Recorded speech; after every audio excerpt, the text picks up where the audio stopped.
शौहर ने चुपके से बीवी के कफन में मोबाइल छुपा दिया। कब्र में दफन करके रात को जब शौहर ने बीवी को वीडियो कॉल की तो क्या मंजर देखा कि पैरों तले से ज़मीन निकल गई। अस्तगफिरुल्लाह। कभी कभी इंसान, खुसूसन मर्द, ऐसे ऐसे काम कर जाते हैं कि उनके बारे में दूसरा आदमी सुनकर हैरान रह जाए। और मुझसे भी ये ऐसा ही वाक़या सरजद हुआ जिसके बारे में बताना ज़रूरी समझता हूँ। और वो शादीशुदा मर्द जो मेरी कहानी सुन रहे हैं, इस कहानी को गौर से सुनें, क्योंकि इसमें जो सबक उनके लिए है वो शायद ही किसी किताब में पढ़ने को मिले। जब मेरी शादी हुई तो मैं अपनी बीवी से बेपनाह खुश था। खुश क्यों ना होता, मेरी बीवी में ऐसी कई खूबियाँ थीं जो कोई भी मर्द पाकर ख़ुद को खुशकिस्मत समझता है। उनकी तफसील बयान करना मैं ज़रूरी नहीं समझता, ये बात हया के ख़िलाफ़ है, लेकिन मैं अपनी बीवी से बहुत खुश था। उसकी वजह यह है कि वो बहुत ही खूबसूरत और बेपनाह पुरकशिश थी। ना सिर्फ ये कि उसका चेहरा गोल मटोल और किताबी सा था, बल्कि उसका जिस्म पूरे का पूरा ही मेरे लिए बाइस कशिश था।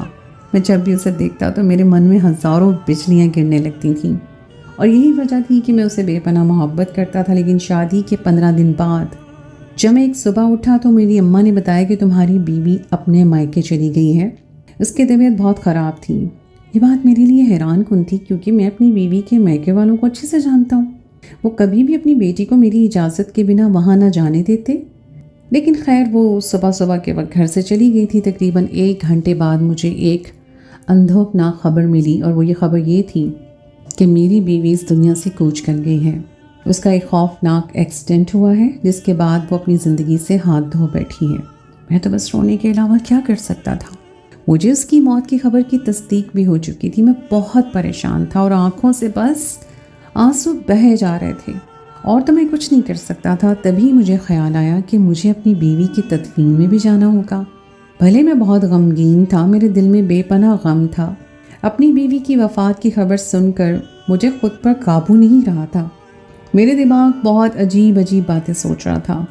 मेरा दिल चाहता था कि मैं अपनी बीवी के साथ उसकी कब्र पर लेट जाऊं, पर सुना है कि शादी उस वक्त ख़त्म हो जाती है जब बीवी वफ़ात पा जाती है, यानी निकाह टूट जाता है। मैं अपनी बीवी के जनाजे में जा रहा था। मुझसे बदबख्त कौन हो सकता था। मेरी बीवी, जिसे मैं इतने शौक़ से इतनी बड़ी बारात लेकर बयाने गया था, अब वो अपने अल्लाह को प्यारी हो चुकी थी। मेरे लिए दुख किसी पहाड़ से कम नहीं था। मगर मेरे जहन में एक मंसूबा ज़रूर था जिस पर मुझे बहुत उम्मीद थी, यानी मैं अपनी बीवी से दोबारा मिल नहीं सकता था, मगर हाँ, मुझे उसके बारे में जानने का बहुत शौक़ था। हालांकि अब वो इस दुनिया से जा चुकी थी, मगर मेरा मन अजीब अजीब ख्यालात में उलझा हुआ था। आपको ये सुनकर अजीब लगेगा, मगर मैंने सोच लिया था कि मैं अपनी बीवी के कफन में चुपके से मोबाइल फ़ोन रख दूँगा, और कुछ नहीं तो कम से कम मुझे उस जगह की आवाज़ ही आती रहेगी जहाँ पर मेरी बीवी दफन हुई है, यानी जहाँ मेरी बीवी का वजूद आखिरी आरामगाह में लेटा हुआ था। मैं चाहता था कि अपनी बीवी को हमेशा हर पल अपने साथ रखूं। एक दिन ही था, एक फ़ोन ही था जो हम दोनों को जोड़ सकता था। मैंने ये बात किसी और को नहीं बताई। मैं अपनी बीवी के घर की तरफ रवाना हो गया, क्योंकि मेरी बीवी के घर वालों को खबर हो चुकी थी कि उनकी बेटी उन्हीं की तरफ आ रही थी। इसी वजह से उन लोगों ने जनाजा अपने ही घर पढ़ने के लिए रखा था। ये लोग चाहते थे कि मेरी बीवी को अपनी तरफ दफनाएं। अभी हमारी शादी को तो 15 दिन ही हुए थे। शायद वो लोग अपनी बेटी से बहुत ज़्यादा मोहब्बत करते थे, इसलिए उन्होंने हमें जनाजा दफनाने से मना कर दिया था। मैंने रास्ते से एक नया मोबाइल फ़ोन ख़रीद लिया, क्योंकि मैं अपना मोबाइल फ़ोन अपनी बीवी के कफन में नहीं रखना चाहता था। नया मोबाइल फ़ोन लेकर मैंने उसमें काफ़ी सारा दिन इंटरनेट का पैकेज भी लगा दिया। मैंने 1 महीने का इंटरनेट पैकेज भी लगा दिया था, और मैं चाहता था कि मेरी बीवी उस फ़ोन के ज़रिए मेरे साथ जुड़ी रहे। हालांकि ये अक्लमंदाना या कोई दानिशमंदाना फ़ैसला नहीं था, मगर पता नहीं क्यों मेरे दिमाग में एक ही ख्याल सवार था कि मैंने ये काम करना है और लाजमी करना है। मैंने बहरहाल अपने मोबाइल फ़ोन में इंटरनेट का पैकेज लगाने के बाद उसमें सिम वगैरह भी डाल दी थी। सब कुछ तैयार था, बस मुझे वो अपनी बीवी के कफन में रखना था। मगर जब मैं अपनी बीवी के मायके पहुंचा तो मुझे ये देखकर बड़ी हैरानी हुई थी कि वहाँ तो बहुत सारी औरतें मेरी बीवी की लाश के पास बैठी हुई थीं। मेरी बीवी का जनाजा बहुत सारी औरतों के दरमियान में रखा हुआ था, लेकिन मुझे ये सब कुछ देखकर नाउम्मीदी हुई थी कि मैं कैसे अपनी बीवी की वजह से इतनी सारी औरतों से गुजरते हुए जनाजे तक जाऊंगा, और फिर मोबाइल फ़ोन कैसे रखूंगा। कि मेरी समझ से बाहर था। मेरे दिमाग में मंसूबे चल रहे थे मगर एक ही काम नहीं था। तब मुझे ये देखकर अंदाज़ा हुआ कि ये सब औरतें तो मेरी बीवी की अपनी रिश्तेदार हैं और में से कोई भी ऐसी नहीं जो बाहर की औरत हो। अब इस घर की औरतों के सामने से गुजर कर अपनी बीवी के कफन में फ़ोन रखना ये बड़ी अजीब बात थी। अब मैं इस पर अमल भी नहीं कर सकता था। मैं चुप होकर बैठ गया था तो उसका शौहर, लेकिन कहते हैं कि जब एक बीवी अपने शौहर के लिए मर जाती है तो फिर उनका निकाह भी टूट जाता है। यूँ मैं खामोश खड़ा देख रहा था कि मुझे कोई मौका मिले और मैं उसकी कफन में मोबाइल फ़ोन रख दूँ। नए वाले मोबाइल फ़ोन पर कॉल करने के बाद दोनों फ़ोन को इस तरह से जोड़ दिया था कि मेरे फ़ोन की आवाज़ नए फ़ोन तक जा सकती थी। मेरे पुराने फ़ोन से नए फ़ोन की आवाज़ सुनी जा सकती थी। अब मैं मुतमईन था। बाकी सारा इंतज़ाम तो मुकम्मल हो गया था मगर बीवी के कफन में मोबाइल फ़ोन रखना रह गया था। थोड़ी देर गुजरी थी कि एक शोर पैदा हो गया। लोग कहने लगे कि हमें अपनी बेटी को दफनाना था और अब हमें जल्दी करना होगा। मेरा दिल ज़ोर ज़ोर से धड़क रहा था क्योंकि मेरी बीवी कब्रिस्तान की तरफ ले जाई जा रही थी और उसका नमाज जनाजा पढ़ाया जाने लगा था। सब लोग मुझे तसल्ली देने लगे, कहने लगे बेटा तुम परेशान नहीं हो, अल्लाह ताला ने तुम्हारे लिए इसमें कोई बेहतरी रखी होगी। पर मैं कैसे परेशान ना होता। मेरी शादी को भी महज 15 दिन ही हुए थे और मेरी बीवी इस दुनिया से चली गई। बहरहाल जब मेरी बीवी को कब्रिस्तान ले जाया गया तो कब्र में लाश दफनाने से पहले मैंने एक काम किया। गलती से अपना मोबाइल फ़ोन बीवी के कफन में गिरा दिया। एक दो लोगों ने मुझसे इशारतन कहा भी आपका मोबाइल गिर गया है, तो मैंने यूँ नज़रअंदाज कर दिया जैसे कि ऐसा नहीं हुआ। जेब से अपना मोबाइल निकाल कर उन्हें दिखाया और कहा कि नहीं जी मेरा मोबाइल मेरे अपने पास है, आपको गलतफहमी हुई है। 3-4 लोगों ने अपने अपने मोबाइल फ़ोन चेक किए, उनकी जेब में भी थे तो उन्होंने भी यही सोचा शायद उनको कोई गलतफहमी हुई है। मैंने इस तरह से मोबाइल फ़ोन कफन के नीचे गिरा दिया था कि अब उसे दोबारा निकाला भी नहीं जा सकता था। यानी मेरी बीवी के पहलू के साथ मैंने मोबाइल फ़ोन गिरा दिया। अब मुझे बस कुछ नहीं तो रात का इंतज़ार था। मैंने अपने मोबाइल फ़ोन से कॉल अपनी बीवी के फ़ोन पर जोड़ दी थी। अब मैं अपनी बीवी के फ़ोन पर होने वाली हर चीज़ को देख सकता था। बहरहाल मैंने जब से ही घर की राह ली तो मेरा दिल बहुत परेशान था। मैंने सोचा कि मैं घर जाकर ये बात किसी को नहीं बताऊंगा, अपने कमरे में बैठ जाऊंगा और सारी रात अपनी बीवी के चले जाने का सोग मनाऊंगा। अपने घर आया, मेरे घर वाले भी परेशान थे। मेरा भाई तो जनाजे में शिरकत करके आया था। मेरी अम्मी मेरी बीवी की अम्मी के साथ गई थी क्योंकि वो उन्हें तसल्ली देना चाहती थी। लेकिन जब घर आया तो घर तकरीबन खाली था। मैं अपने कमरे में चला गया। मैंने कमरे का दरवाज़ा बंद कर दिया। घर वालों ने मुझे नहीं छेड़ना था क्योंकि वो जानते थे जब मैं गमगीन या परेशान होता हूँ तो मैं किसी से बात नहीं करता। सो मैंने भी ऐसा कुछ नहीं किया जिसकी वजह से मेरे घर वाले मुझे तवज्जो देते। मैंने खाना वगैरह भी खा लिया था और कमरे का दरवाज़ा बंद कर लिया। रात के 9 बजे जब मैं आकर अपने बिस्तर पर लेटा तो मैंने वो फ़ोन कॉल देखी जो कि तकरीबन 7-8 घंटे से जुड़ी हुई थी। मैंने देखा कि फ़ोन कॉल बंद हो चुकी थी और अब मेरे पास अपनी बीवी तक पहुंचने का कोई रास्ता नहीं था। मैंने ये कॉल व्हाट्सएप लगाई थी और व्हाट्सएप पर कॉल करने का मतलब यही था कि मैंने अपनी बीवी की आवाज़ को सही से सुन सकूं और किसी किस्म की गलतफहमी ना हो जाए। मैं फिर बड़ा परेशान हुआ, दुखी होने लगा कि कॉल तो कट गई है, अब मैं किस तरीके से अपनी बीवी तक कोई भी रसाई नहीं कर सकता। तभी मेरे दिल में एक और बात आई। मैंने सोचा कि मैं व्हाट्सएप पर जाकर कुछ मैसेजेस करने का या फिर कॉल करने का सोचता हूँ। कुछ भी है, फ़ोन मेरी बीवी की कब्र में रखा हुआ है, आखिर उस खबर में मेरी आवाज़ तो जाएगी।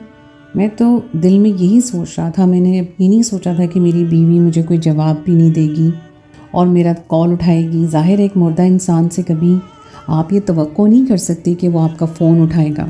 लेकिन खैर मैंने जैसे ही व्हाट्सएप पर देखा तो वहाँ ऑनलाइन लिखा आ रहा था। इसका मतलब कि व्हाट्सएप खुला हुआ था। मैंने व्हाट्सएप पर वीडियो कॉल करना शुरू की और हैरत मुझे उस वक्त हुई जब मेरी कॉल अटेंड कर ली गई। हैरत के मारे मेरी तो जैसे आंखें फटी की फटी रह गई थी। मैंने सुनने की कोशिश की तो हल्का हल्का शोर आ रहा था और बातों की आवाज़ भी आ रही थी। मैं समझ नहीं पा रहा था ये किस किस्म का शोर है और बातें कौन कर रहा है। मैंने सोचा शायद मेरा वहम है। मैं काफ़ी देर कॉल को सुनता रहा। फिर दिल में ख्याल आया कि क्या पता ये वैसे ही मेरी बीवी के दबाव पड़ने से कॉल अटेंड हो गई हो। मैं दोबारा कॉल करके देखता हूँ। जाहिर है अब इस कॉल के इंतज़ार में तो नहीं रख सकता था। मैंने वो कॉल बंद की और 5 मिनट के बाद मैंने दोबारा वीडियो कॉल की तो वीडियो कॉल उठा ली गई। अब तो मेरे पसीने छूट रहे थे क्योंकि ऐसा कैसे हो सकता था कि कोई मुर्दा शख्स अपने पहलू में रखे फ़ोन पर कॉल अटेंड कर सके। जब मैंने वीडियो कॉल उठाई तो वही शोर आ रहा था। मैंने सोचा कि ये बात मैं अपने भाई को बताऊं। फिर मैंने सोचा ये ना हो सारी बात उसे बताने के बाद जब मैं कॉल करूं तो वो कॉल ना उठाए।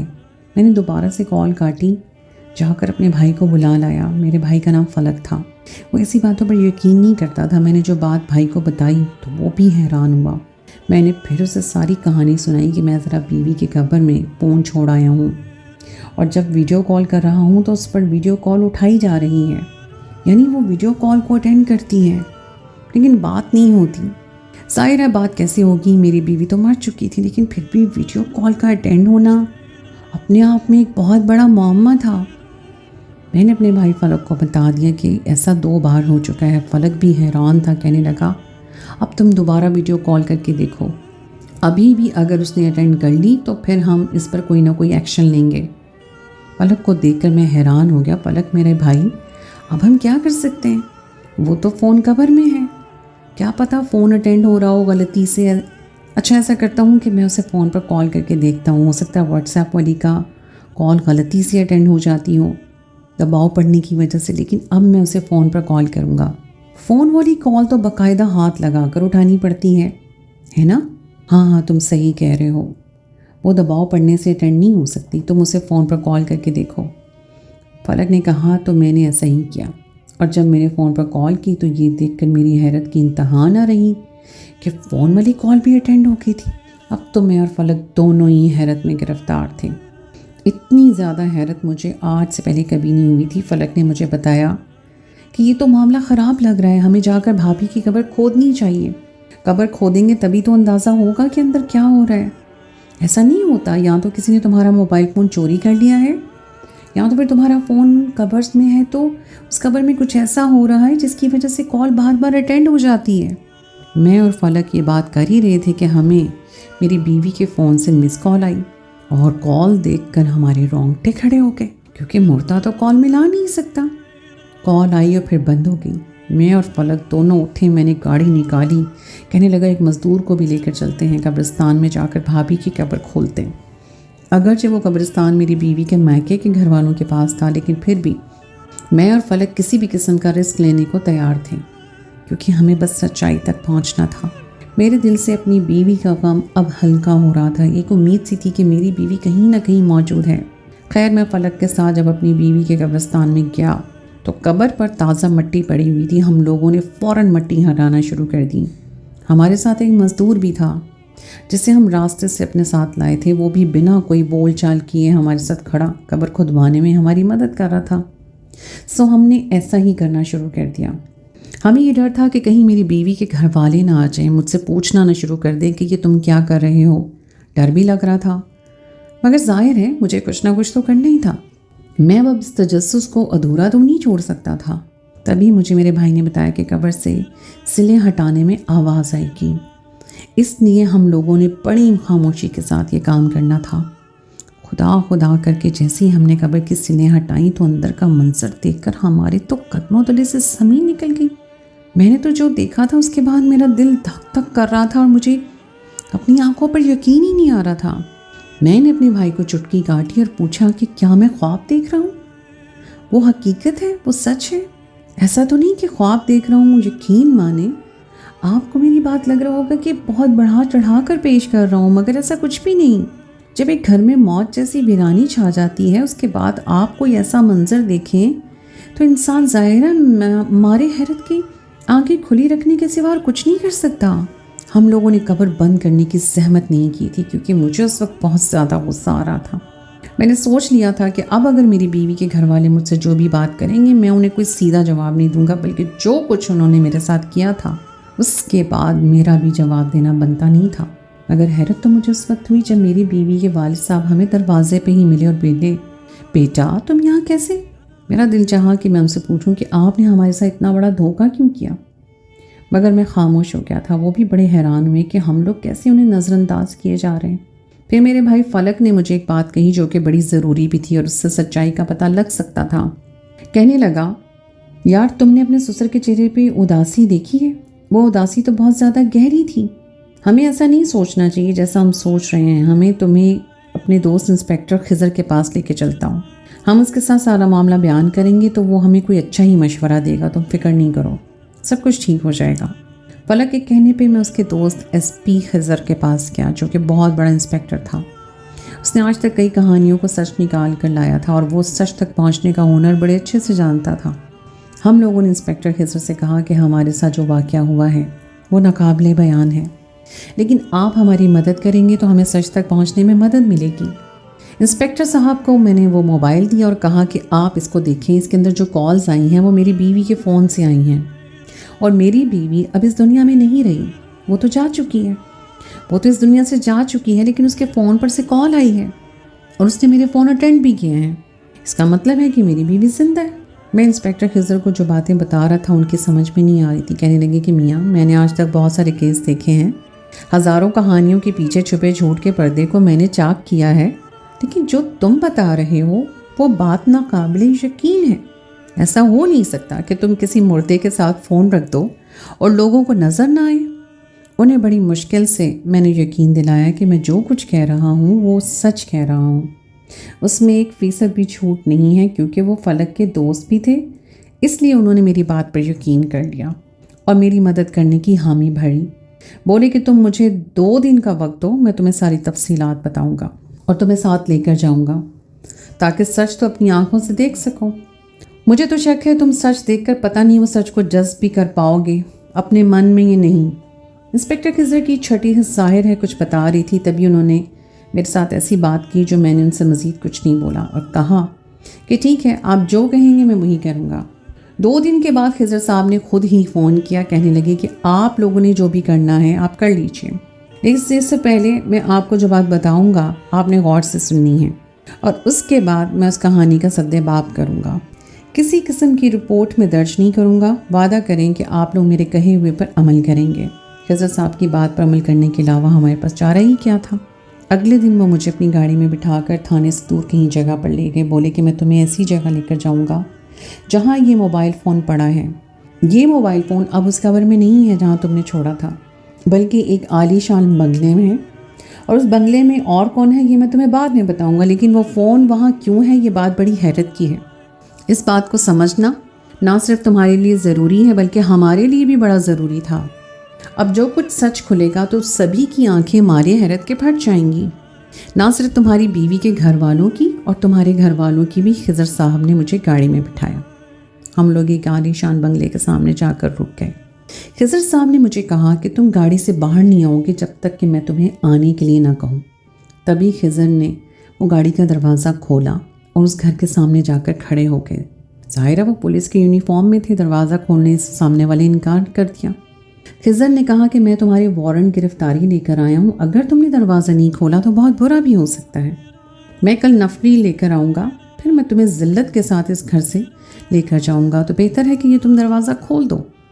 وہ حیران تھا کہ اتنی بڑی تحقیق خضر صاحب نے کیسے کر لی کہ فوراً گرفتاری پر ہی آ گئے، اور یہ گرفتار کسے کر رہے ہیں.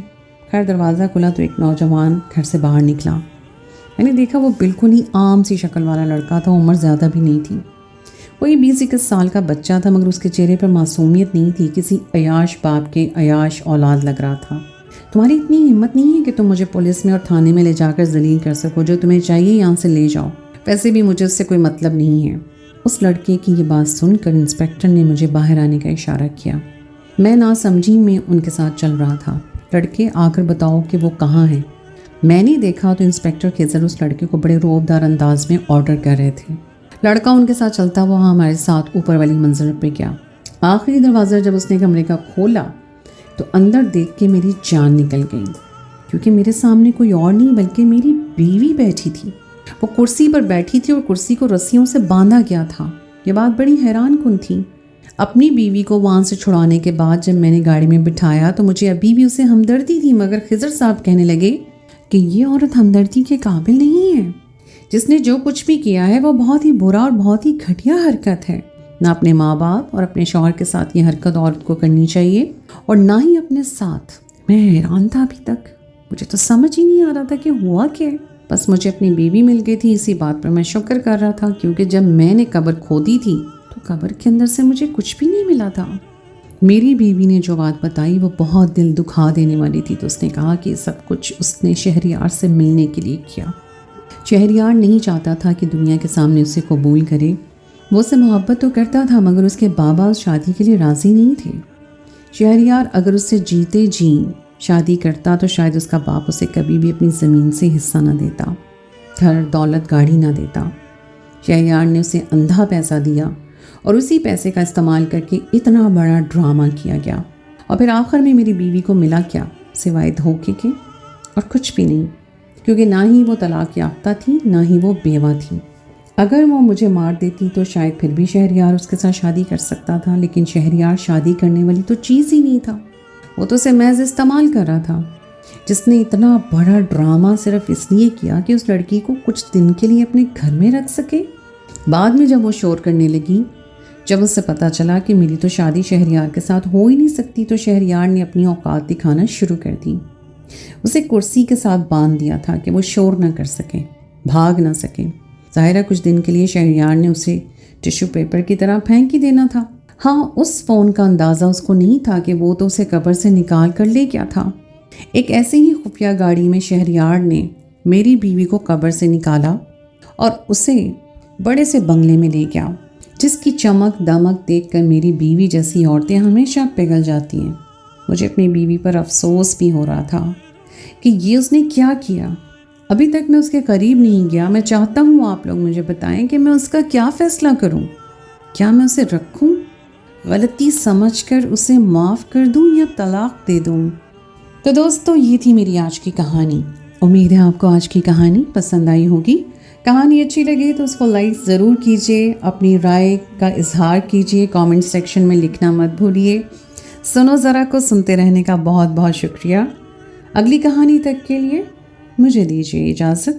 خدائے پیمان۔